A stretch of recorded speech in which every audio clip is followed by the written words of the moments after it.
नमस्कार साथियों, स्वागत है आपका आपके अपने ही चैनल में जिसका नाम है दी पब्लिक स्फीयर। सर, आजकल न्यूज़पेपर्स में, सोशल मीडिया में, यहां तक कि जो सोशल स्पेयर्स में एक केस बहुत पॉपुलर हो रहा है जिस पे बहुत डिबेट एंड डिस्कशंस हैं। सोशल मीडिया में जब मैं देख रहा हूं, चाहे वो इंस्टाग्राम हो, फेसबुक हो, बहुत सारे ओपिनियंस उस पर फ्लड हो रहे हैं। सर, न्यूज़पेपर में भी डिफरेंट न्यूज़पेपर्स अलग अलग तरीके से उस केस को जज कर रहे हैं, उस पर ओपिनियंस लिख रहे हैं। उस केस का नाम है सर दी निमिषा प्रिया केस। और इस केस पर जो सबसे बड़ा सवाल लोगों के बीच में बना हुआ है कि हम कैसे जान पाएं कि क्या है सच, हम किस डायरेक्शन में जाएं। इस पे सर मैं आपका दृष्टिकोण जानना चाहूंगा। बहुत धन्यवाद। निमिषा प्रिया के केस के बारे में बात करना हम सब के लिए सिर्फ इसलिए जरूरी नहीं है कि निमिषा प्रिया को किस तरीके से यमन से उसका जो तथाकथित अपराध है उससे मुक्ति मिले।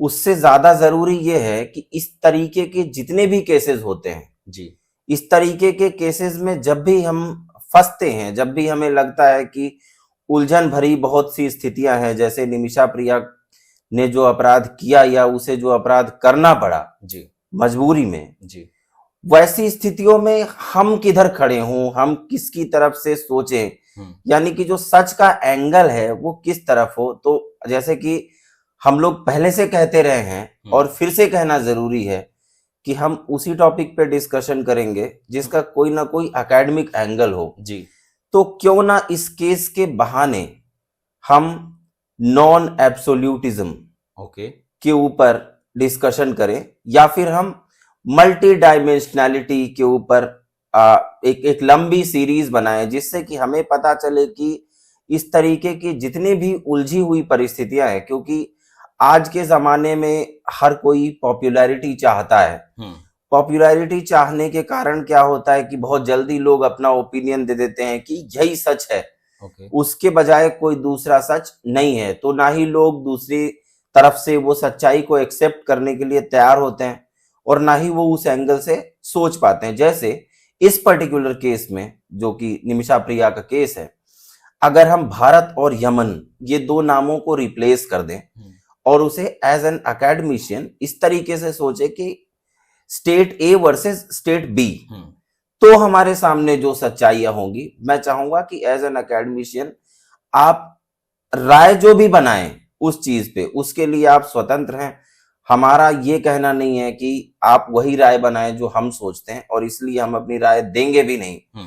जरूरी ये समझना है कि इस तरीके की जो परिस्थितियां हैं उसमें ये जो उलझा हुआ दिमाग है वो एक अच्छी चीज है या ये एक हमेशा बुरी चीज होती है कि लोग पूछते हैं कि तुम क्या मानते हो, और लोग एकदम ऐसे जवाब देते हैं कि नहीं नहीं, मैं तो जो मानता हूं वो यही यही है सच, इसके अलावा कुछ नहीं। तो ये क्वालिटी है या फिर ये एक गफलत है जो हमारे दिमागों में बना दी गई है। जैसे मीडिया ट्रायल्स चलते, वैसा ही एक अभी जो हमारे यहाँ हवाई हादसा हुआ गुजरात में, बिल्कुल उसको लेके भी है कि इन्वेस्टिगेशन खत्म होने से पहले से ही मीडिया ट्रायल्स हो गए और उन्होंने ऐलान कर दिया कि दोषी कौन। तो ये जो परिस्थिति है, हम इससे बचें। परिणाम से पहले हम परिस्थिति की जो मल्टी डायमेंशनैलिटी है, जिसके मल्टी एंगुलैरिटी है, उसे समझने की कोशिश करें। और इसीलिए मैं चाहता हूं, और हम लोगों ने जैसे कि डिस्कस भी किया, कि हम एक लंबी एक सीरीज बनाएंगे डिस्कशंस की, जिसमें हम मल्टी डायमेंशनैलिटी को कि क्यों ये जरूरी है, और आज के जमाने में जहां की बहुत सारी चीजें हमारे सामने ऐसे परोसी जा रही हैं कि यही एब्सोल्यूट ट्रूथ है, उसको तोड़ सकें। और एज एन एकेडमिशियन हमारे लिए जो स्टूडेंट्स पढ़ रहे हैं या जो पढ़ा रहे हैं या पढ़ाने वाले हैं, उन सब के लिए उलझन में होना क्यों एक अच्छी चीज हो सकती है बजाय एक निश्चित निष्कर्ष पर पहुंचने के। तो ये एक आइडिया है जिस पे हम लोग आगे आने वाले कई वीडियोस में चर्चा करने वाले हैं। सर, लेकिन जैसे आपने बहुत अच्छे तरीके से एक परिधि बनाई मल्टी डायमेंशनलिटी के अराउंड में, बट मैं दर्शकों के लिए भी और अपने लिए भी थोड़ा सहज हो जाए, मैं जानना चाहूंगा एक समरी सर, इस केस की अगर आप एक छोटी सी समरी दे सकें और उसमें ये बता सकें, क्योंकि मैं थोड़ा सा सर असमर्थ हो रहा हूं मल्टी डायमेंशनैलिटी को समझने में, कि इसको किस तरीके से मैं अपने सराउंडिंग में पहचान सकता हूं। हो सकता है सर मैं एक लिमिटेड सोसाइटी में जी रहा हूं जो एक डायरेक्शन में मूव कर रही है, तो अगर आप इसकी समरी दें और इसके थोड़े से डायमेंशंस अगर बताएं तो आई थिंक ये केस और ये सीरीज लोगों के लिए इंटरेस्टिंग रहेगी। तो मैं बहुत विस्तार से चर्चा नहीं करूंगा, क्योंकि आप सब लोग न्यूज़पेपर्स में या किसी न किसी सोशल मीडिया प्लेटफॉर्म पे या किसी न किसी डिजिटल चैनल पे उसके बारे में सुन और पढ़ रहे होंगे।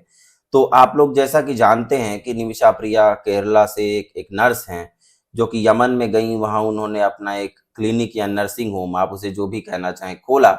लेकिन क्योंकि यमन के जो कानून हैं वो ऐसा मानते हैं कि अगर आप वहां पे कोई क्लिनिक या नर्सिंग होम या कोई भी बिजनेस सेटअप करना चाहते हैं तो उसे यमन के ही किसी नागरिक के नाम से करना पड़ेगा। आप उसमें को पार्टनर हो सकते हैं, लेकिन मेन जो है वो वही होगा। अब उन्होंने वहां पे जाके वो क्लिनिक या नर्सिंग होम खोला। उसके बाद वो जिस इंडिविजुअल के नाम पे उन्होंने खोला उसने निमिषा को असॉल्ट करना शुरू किया, फिजिकली और मेंटली हैरेस करना शुरू किया।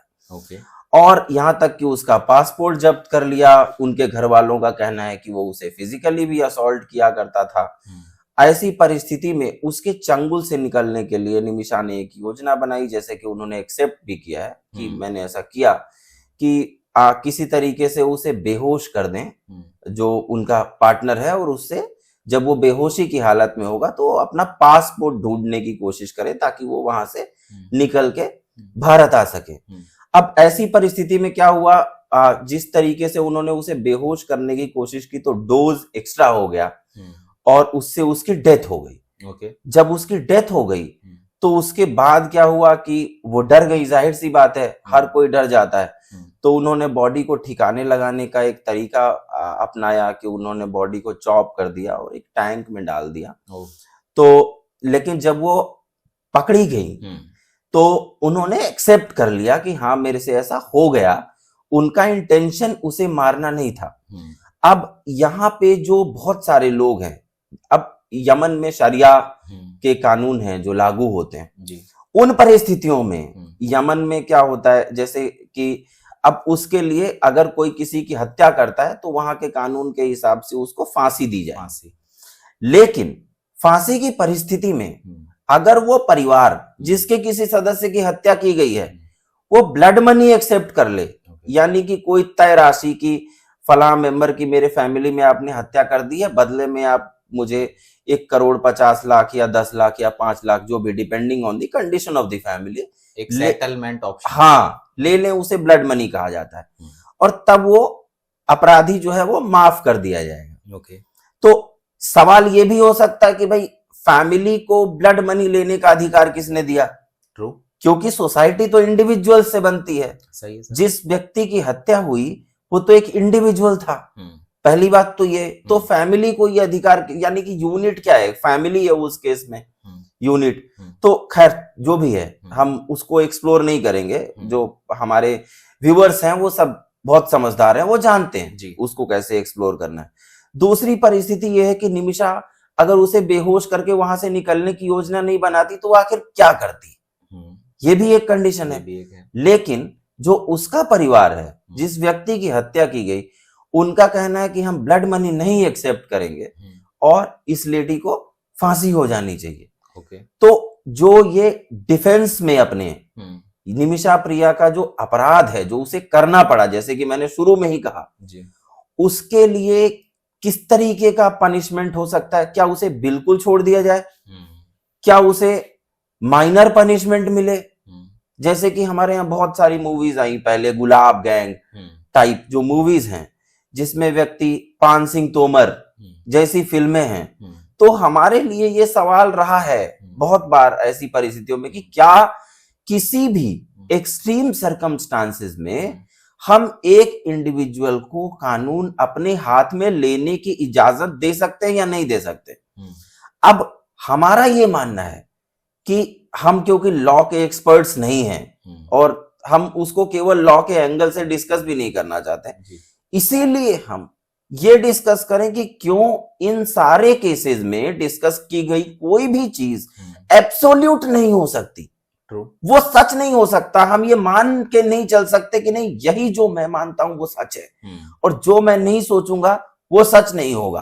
तो इस पे जरूरी है लोगों के बीच मंथन हो, लोग डिस्कशन करें कि कौन सी ऐसी परिस्थिति है जिसमें हम किसी भी व्यक्ति को ये अधिकार दे पाएंगे कि वो किस हद तक जाके कोई अपराध करे तो उसे अपराध माना जाए या ना माना जाए। लेकिन इन सब परिस्थितियों के लिए ये जरूरी है कि सोसाइटी ये मानने के लिए तैयार हो कि सच्चाई उसके बियॉन्ड भी हो सकती है जितनी हम मानते हैं। लेकिन सर जैसे आपकी बात है, मुझे लगता है कि सर मुझे और कंफ्यूजन की तरफ ले जा रही है। आपने कहा कि मंथन करिए, पर जब हम मंथन करने के लिए जाते हैं तो फिर एक तरीके से सोचने पर हमें बताया जाता है। जैसे सर आज के पॉपुलर कॉन्टेक्स्ट में, मैं सर किसी और कंट्री का नाम नहीं लेकर इंडिया की अगर बात करूं तो बहुत सारी ऐसी चीजें हैं जहां वननेस की बात करी जाती है। वननेस और यूनिटी में सर क्या अंतर है समझ नहीं आता कभी कभी। जब हम कहते हैं one nation one election, one exam for all universities, कई बार ऐसा होता है सर कि बहुत पॉपुलर जो कंपनीज हैं वो चाहती हैं कि उनके यहाँ के लोगों की या जो वर्कर्स हैं उनकी एक तरीके की ड्रेस कोड हो जाए। वननेस की फीलिंग, या वननेस ना कहते हुए सर जो यूनी डायमेंशनैलिटी को प्रमोट किया जाता है, तो वो आप कह रहे हैं सर मंथन करिए। दूसरी तरफ सोसाइटी इस तरीके की चीजें प्रमोट कर रही है, तो इस पे सर आप क्या कहेंगे?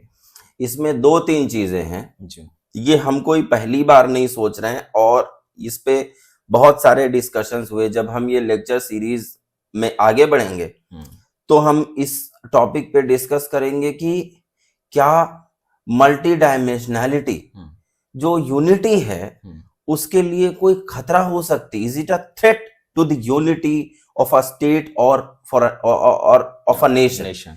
तो ये जो चीज है ये एक सवाल जरूर होगा। लेकिन यहाँ पे क्योंकि ये सवाल आया है तो मैं इसको आप दो तीन एग्जाम्पल से कहना चाहूंगा। दो तीन जो हमारी भारतीय दर्शन परंपरा है उसमें इसको किस तरीके से देखा गया उसको हम समझने की कोशिश करें। जैसे मुंडे मुंडे मतिर भिन्ना, कि जितने लोग हैं उनके उतने विचार हो सकते हैं और यहां तक कि जितने लोग हैं उतने विचारों की बात नहीं है। बात तो हमारे लिए उससे भी आगे चली गई। बहुत सारे ऐसे लोग हैं, जैसे हमारे लिए माइथोलॉजिकल कैरेक्टर्स में सबसे बड़ा कैरेक्टर जो माना जा सकता है उसमें से एक है रावण। रावण की 20 भुजाएं हैं, उसके 20 आर्म्स और 10 सर ये एक ही बॉडी में है। तो क्या वो 10 सिर एक ही तरीके से सोचते होंगे? पता नहीं सर। या फिर मतलब एक ह्यूमन जो है उसने इमेजिनेशन कैसी की? क्योंकि दिखाना था कि रावण की जो थिंकिंग पावर है वो दूसरों से ज्यादा थी। तो उसने एक सर की या एक माइंड की लिमिटेशंस को उजागर करते हुए 10 सर लगाए। जैसे सर क्या जिसके पास मल्टीपल आंखें हैं तो वो एक जैसा देख पा रही हैं? हाँ बिल्कुल वो है। जैसे अभी हम आएंगे उस पे ट्रुथ में, जब हम गांधी पे डिस्कशन करेंगे तो ये बहुत सारी बड़ी इंटरेस्टिंग चीजें निकल के आएंगी। या फिर जैनिज्म की जो फिलॉसफी है जो कि हम नेक्स्ट एपिसोड में डिस्कस करेंगे जी। जो कि मेनी साइडेडनेस या अनेकांतवाद और स्यादवाद को डिफाइन करता है, उस पे जब हम डिस्कस करेंगे तो ये बातें निकल के आएंगी। अभी हम केवल इंट्रोडक्टरी चीजें बताना चाहते हैं कि हम करने क्या वाले हैं। उसी तरीके से आप देखने की कोशिश करें तो जैसे रावण की 20 जो आर्म्स हैं वो उसके बॉडी में वर्टिकली अलाइंड है या हॉरिजॉन्टली अलाइंड है हम नहीं कह सकते, लेकिन वो फंक्शन कभी डिफरेंटली करती हैं और कभी सिमिलर फैशन में। यानी कुछ हाथों से वो तलवार चला रहा है, किसी से वो बाण चला रहा है, या हजारों जब वो लड़ रहा है राम से, तो आप देखें कि किस तरीके से उसकी बॉडी फंक्शन कर रही है। यानी कि एक मनुष्य की जो वननेस है, उसकी जो लिमिट है, उसको डिफाइन करने के लिए, जैसे फिलॉसफी ऑफ लव को जो वेस्टर्न फिलॉसफी एक्सप्लोर करने की कोशिश करती है, तो क्या बताती है कि इंसान के शुरू में 4 हाथ और 4 पैर थे, हम्म, फिर वो डिवाइड हो गया तो वो अपूर्ण हो गया। हम्म, अब जब वो अपूर्ण हो गया तो वो पूर्ण होने की खोज में हम्म, ऑपोजिट जेंडर की खोज करता है, यानी वो लव है, यस, यानी कि लव यानी फुलफिलमेंट है। तो अब ये जो चीज है ये क्या हुई, ये ऐसा ही एब्सोल्यूटिज्म सर है। हमारे यहाँ अर्धनारीश्वर वाली बिल्कुल वो अर्धनारीश्वर, प्रतिमा। हाँ, ये नॉन एब्सोल्यूटिज्म है। ये एब्सोल्यूटिज्म नहीं हो सकता, क्योंकि एक इंसान अगर खुद में पूर्ण होता तो उसे दूसरे की आवश्यकता ही ना पड़ती, और यहीं से सच्चाई की बात निकल के आती। तो जैसे इसमें दूसरी बात आती है कि हमारे सामने जो बहुत सारे लोग तो ऐसे हैं जो ड्रेस कोड ही नहीं, मतलब आजकल क्या है देखिए, मोनोपोली बिजनेस का जमाना है। हर बिजनेस चाहता है कि लोग वही कपड़े पहने जो हम बनाते हैं, या लोग वही खाना खाएं जो हमारे रेस्टोरेंट में मिलता है। तो इसीलिए उन्होंने क्या किया, हर तरीके से एक मोनोपोली इस्टेब्लिश करने की कोशिश की है। फॉर्मल्स के नाम पे कुछ पर्टिकुलर कपड़े हैं जिन्हें प्रमोट किया जाता है, कैजुअल्स के नाम पे कुछ पर्टिकुलर तरीके के कपड़े हैं उनको प्रमोट किया जाता है। बिल्कुल। तो और हमें लगता है कि हम कपड़े खरीद लाते हैं, एक्चुअली हम कपड़े नहीं खरीद लाते हैं। हम जब किसी शोरूम में जाते हैं तो वो शोरूम वाला हमें बताता है कि आपको लार्ज आएगा, यानी कि वो ये कहने की कोशिश कर रहा है कि आपकी बॉडी हमारे उस मॉडल में फिट हो जाएगी जो लार्ज साइज की शर्ट पहनता है। और कई बार सर ऐसा होता है, मैंने भी फेस करा है कि हम कपड़े लेने जाते हैं और हमें बताया जाता है कि आपको लार्ज आएगा, बट उस लार्ज में या तो वो मतलब वो फिटिंग नहीं आती सर। एक बड़ी मजेदार बात है जी, मैं एक बार शॉपिंग करने गया एक पर्टिकुलर ब्रांड में, नाम नहीं लूंगा तो, क्योंकि वो पैसा भी नहीं देते हैं हमें, तो नाम लेने का कोई फायदा नहीं है। तो मैंने कहा कि उस टाइम मैं पतला हुआ करता था, तो मैंने कहा कि मुझे मेरे साइज, उसने बोला सर आपके साइज का नहीं है।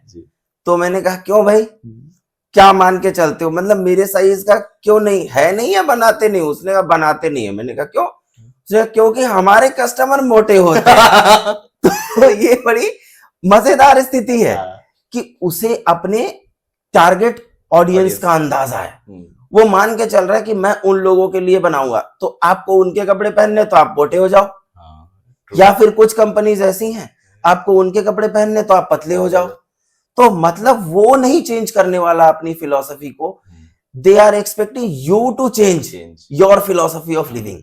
The way they want to live, you have to live that way, अगर आपको उनके तरीके से काम करना है तो जैसे एक पर्टिकुलर ब्रांड है, उसके यहां आप कोई चीज खरीदने जाएं तो वो पहले चेक करते हैं लॉयल्टी की, आप हमारे ब्रांड का कोई चीज मेंटेन भी कर पाओगे कि नहीं। तो वो कोई दूसरी चीज खरीदवा के आपको कहते हैं साल भर इसको यूज करो, फिर उसके बाद दिखाना कि आप मेंटेन कर पाए कि नहीं कर पाए। Even if you have the money you can not by that product. तो ये जो ऐसी स्थिति है, ऐसे में क्योंकि वो चीजें लोगों को दिखाई जा रही हैं, मीडिया का जमाना है, लोग एक ही तरीके के कपड़े, एक ही तरीके की गाड़ियां, एक ही तरीके के लोग लगातार देख रहे हैं, तो लोगों को इसलिए उसी तरीके से रहने की आदत पड़ जाती है। और इसका सबसे बड़ा थ्रेट क्या है जो हम डिस्कस करें कि हमें इससे बाहर क्यों निकलना चाहिए, क्योंकि इसमें लोकल बिजनेस सफर करते हैं। इसमें वो सारे लोग सफर करते हैं जो सोच पा रहे हैं, और बहुत कम लोग हैं जो अपनी आइडेंटिटी को लेके इतने सिक्योर होते हैं कि उन्हें लगता है कि मुझे कोई फर्क नहीं पड़ता, लोग जिस तरीके से करना चाहें अपनी लाइफ को डिफाइन वो करें, मैं तो अपने तरीके से जीऊंगा। गांधी अपनी ड्रेसिंग डिफाइन कर सकते थे, अंबेडकर अपनी ड्रेसिंग चूज कर सकते थे, हर कोई खादी पहन रहा था and Ambedkar chose not to wear khadi, and this was his very conscious decision, क्योंकि उन्होंने वो ड्रेस पहनना अर्न किया था। जो गांधी पहन रहे थे ये अंबेडकर की कम्युनिटीज हजारों सालों से पहनती आ रही थी, अनफॉर्चुनेटली, क्योंकि उनके पास प्रिविलेजेस नहीं थे वो करने के। तो अंबेडकर ने वो ड्रेसिंग अर्न की जो वो पूरी जिंदगी पहनते रहे। गांधी ने कॉन्शियसली वो कपड़ों को छोड़ा, हम्म, क्योंकि वो लगातार पहनते आ रहे थे वो। वाह, और वो जब भारत में गए, जैसे आप अगर उनकी ऑटोबायोग्राफी पढ़ें, माई एक्सपेरिमेंट्स विद ट्रूथ, तो उसमें आपको पता चलेगा कि जब वो इंडिया में उतरते हैं 1913 में, तो उन्होंने काठियावाड़ी, एक टिपिकल काठियावाड़ी पोशाक पहनी, जो कि समंदर में एकदम भारत आने से तुरंत पहले उन्होंने पहन ली, उन्होंने लिखा। लेकिन जब वो भारत घूमे तो उन्हें समझ में आया कि यार मैं तो इतने कपड़े पहन रहा हूं, लेकिन दूसरे लोग नहीं पहन पा रहे, उनके पास है नहीं। तो उन्होंने डिसाइड किया कि मैं किस तरीके के कपड़े पहनूंगा, ये उनका कॉन्शियस डिसीजन था। लेकिन मैक्सिमम लोगों के लिए क्या होता है, एक जिसको कहते हैं डिजायर ऑफ सिक्योर्ड ग्राउंडिंग। मैं ये सोच रहा होता हूं कि कहीं मैं अजीब ना लगूं, जो मैं कर रहा हूं उससे अलग कुछ भी करते हुए। तो इंग्लिश में एक कहावत है कि if you are in Rome you should behave like a Roman. Why should I do that? क्योंकि मैं मिक्स हो जाऊं उन लोगों के बीच, क्योंकि मुझे अलग से ना पहचाना जा सके। इसे जो थिंकर्स है वो कहते हैं डिजायर ऑफ सिक्योर्ड ग्राउंडिंग, कि मुझे कोई अलग से आइडेंटिफाई ना कर सके। मुझे लगता है कि ये ह्यूमन प्रोग्रेस के लिए एक थ्रेट है। ओके, क्यों थ्रेट है? क्योंकि जब सब लोग यूनिडायमेंशनली सोचेंगे तो फिर सोसाइटी की प्रोग्रेस रुक जाएगी। जैसे हेगल और मार्क्स कहा करते थे कि डायलेक्टिक्स में प्रोग्रेस होती है, वाद प्रतिवाद और संवाद, थीसिस एंटीथीसिस तब सिंथेसिस। तो थीसिस ही अगर है, एंटीथीसिस नहीं है, तो सोसाइटी प्रोग्रेस कैसे करेगी? तो चाहे हम एकेडमिक्स में प्रोग्रेस करना चाहें या सोसाइटी के लिए कोई बेहतर चीज बनाना चाहें, लोग सुनते रहते दूसरे तरीकों से म्यूजिक, लेकिन स्टीव जॉब्स को लगा कि नहीं यार, म्यूजिक सुनने का बिहेवियर चेंज करने की जरूरत है, तो उन्होंने आईपॉड लॉन्च कर दिया। फिर उन्होंने सोचा यार लोग एक आईपॉड कैरी करेंगे, एक फोन कैरी कर रहे हैं, तो बहुत सारे गैजेट्स हैं, तो एक में ही क्यों ना ले आया जाए सारी चीजों को। तो एक टच स्क्रीन स्मार्टफोन बन गया। अब ये जो ऐसी चीज है, ये कहां से आ रही है? हम यूनिडायमेंशनली सोचेंगे तो ये बन ही नहीं सकता। इस सब के लिए ये जरूरी है कि हम क्वेश्चन करते रहें और मल्टी डायमेंशनली सोचे चीजों पे। इसीलिए हम एक लंबी सीरीज बनाएंगे जो हमारे व्यूअर्स हैं उनके लिए बताने की जरूरत है। तो एंशिएंट फिलॉसफी से लेके मॉडर्न टाइम तक जितने भी तरीकों से मल्टी डायमेंशनैलिटी को, एब्सोल्यूटिज्म और नॉन एब्सोल्यूटिज्म को डिस्कस किया गया है, उस सब पर डिस्कशन करेंगे डिटेल में, ताकि एक एकेडमिक इनपुट मिले। क्योंकि अदरवाइज तो निमिषा प्रिया के ऊपर पढ़ने के लिए बहुत कुछ है, आप जितना हम बताएंगे उससे कई गुना ज्यादा पढ़ सकते हैं। तो हमारा जो प्रयास है वो ये है कि आपको इसी बहाने एकेडमिक इनपुट मिले, जिससे आप अपने लाइफ में, जैसे कि हमारे एक गुरु हैं जिनको मैं कहता हूं डॉक्टर रामेश्वर राय, प्रोफेसर रामेश्वर राय, अब वो हिंदू कॉलेज से रिटायर हो गए। वो कहा करते थे कि एक टीचर का काम है स्टूडेंट में असहमति पैदा करना, डिसएग्रीमेंट पैदा करना। तो हम इस तरीके से डिस्कशन करेंगे, सोचेंगे, ताकि एक क्रिटिकल वैल्यू सिस्टम, एक क्रिटिकल माइंड बनाने में जो आपका बन रहा है उसमें कुछ कंट्रीब्यूशन कर सके। आई थिंक सर ने आज के इंट्रोडक्टरी लेक्चर के लिए जो भी इनपुट दिए हैं उससे हमारा एक विजन क्लियर होता है कि आने वाले सीरीज के एपिसोड्स जितने भी बन पाएंगे उसमें हम मल्टी डायमेंशनैलिटी या मल्टी साइडेडनेस को एक्सप्लोर करेंगे, चाहे एंशिएंट से लेके मॉडर्न टाइम की प्रॉब्लम्स तक। और उसमें साथ में हम एकेडमिक इनपुट्स देंगे, क्योंकि हमारा विजन एकेडमिक इनपुट के साथ में सोसाइटी को, सोशल रियलिटीज को समझने का है।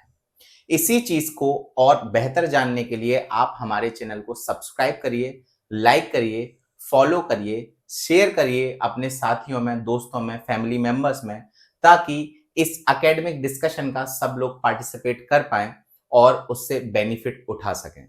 साथ ही साथ आपके अगर कुछ क्वेरीज होते हैं, क्वेश्चंस होते हैं, कुछ डिस्कशन आपको अपने लिए करवाना है, तो आप प्लीज उसे कमेंट सेक्शन में लिखकर हम तक पहुंचा सकते हैं। बहुत बहुत शुक्रिया। Share, subscribe and keep commenting. Thank you so much.